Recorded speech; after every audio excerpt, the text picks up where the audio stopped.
Is that to do with? I think you just kind of nailed it in that bit. Is that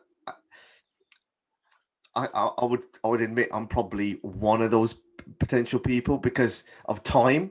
I'm limited in terms of my time, family time, everything that I'm trying to do, and then I try and like use podcasts to try to educate myself in that bit. But what I did find is as I'm getting older, and this is like kind of the next bit. I'm almost kind of switching away from some of the first loves that I had around like Punjabi Bhangra music, which has been one of my things. I'm kind of getting more once you realize the politics, the kind of headaches behind it. I just want to be a punter again and just like listen to stuff and just it's kind of naturally forcing me away. Do you feel that's that case happening and that I'm just going to focus in on the Punjabi music at this point. Do you feel that kind of genre is getting kind of smaller, or do you think it's ever expanding? Um, so Punjabi music's special. Let's just Yeah, give it that. What it's done in Britain, even for non-Punjabis, unbelievable. What it's done for Desi music worldwide, unbelievable. Which is why you can still be in Bangladesh or Pakistan, in Tamil Nadu, in Sri Lanka, and mm, hear a Bhangra track. yeah, Okay, in a way that doesn't reverse. It's not that it's better. There's just something within Punjabi music. If before we even take the we can take the vocals and throw them away. There's something about the swing, the organic, earthy elements around the beat, which is just addictive, all right? So it's always going to be around on a yeah, Desi music yeah. level. If you're talking about people who are Punjabi like you and me, who are in the Punjabi music scene, um, a lot of what it's done in terms of its failures are down to the artists and the businessmen. I'm Mm, not saying the artists are writing shit songs, they're not. The great artists are still writing great songs, but a lot of Punjabi artists will they won't jealously guard their God-given talent with the respect it deserves. Now, how does that manifest itself? It manifests itself, for example, with a Bhangra artist who I was talking about recently, who just keeps releasing tracks. And you're just kind of like, even the Bowies and the Princes and the, Lata Mangeshkars, all of these people, they record tracks, but you don't release every track because it dilutes what your offering is. So, for example, Karan Aujla, all right, everyone loves him. I love him. Um, he's as good as anyone else in terms of the current generation, if not better. And there's an argument to be made that he's out of this new generation, one of the greatest who will go on to be a great. But his release schedule and what he releases is a fucking mess. And this isn't him. This is obviously his management or whoever. I keep getting sent filler Gun Aujla tracks. I keep hearing one track and going, "This is amazing."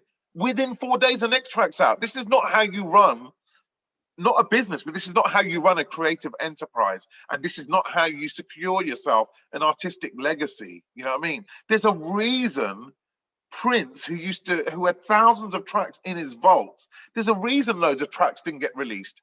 He wasn't sure if they were finished yet, if they were good enough yet. He wanted his artistic vision to come through albums and solid statements of artistic intent.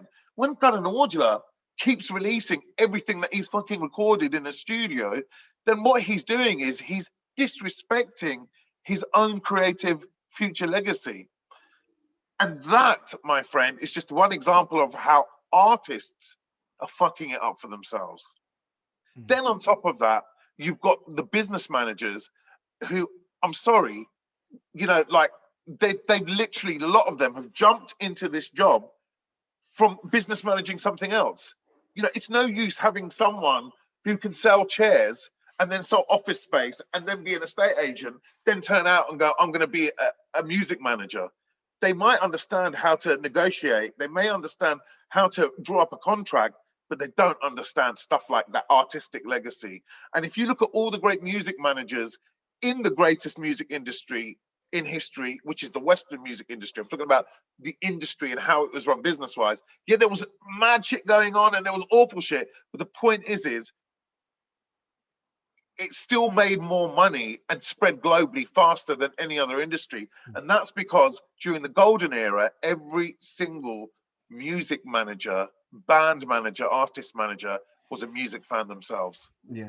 Would it be fair to say though, in kind of in the kind of the artist's defense there, in terms of like it's the consumption rate, the audience is just demanding more and more and more and more.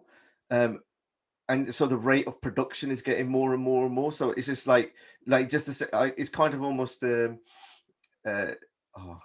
exponentially the same as like there's all this competition about who's getting the most views, and to get to there, that people just producing more and more on that. Do you think that that's what it is? Do you think it's the audience need to chill out a little bit and just like give space to the artist to perform that, or there's this kind of rush of saying, look, I might only have a small amount of time in this light, let me just get it out there as much as I can, make as much money, and then go?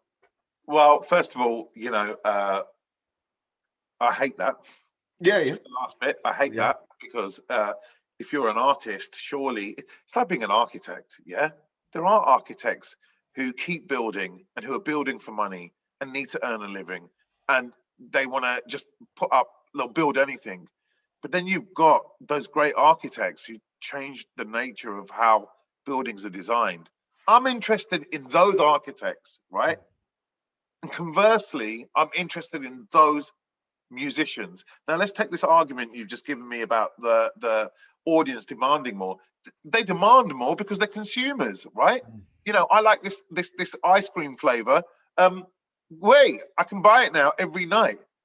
But if that ice cream flavor isn't available every night, I'm not going to turn around 2 months later and go, well, out of protest, I'm going to stop eating it. I'm just going to want it more, right?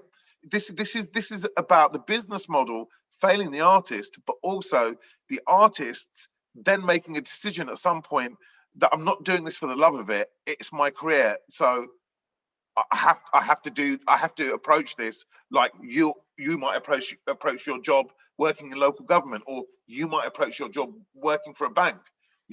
So this whole idea that I'm relevant now, but if I don't release another track within the next week, the audience are going to leave me, I think is crap. Yeah.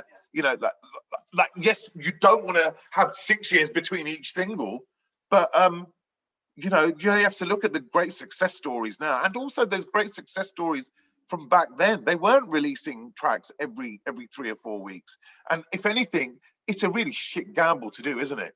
Because a track's shelf life for the average music lover isn't a week. Yeah, it's months, it's a year, and then the great tracks last forever. The moment you put out a track and then you put out another track, you've already said to the first track, I could have given you a chance to really become a classic track, but I'm going to kill it myself as the artist or as the business manager by releasing another track really quickly.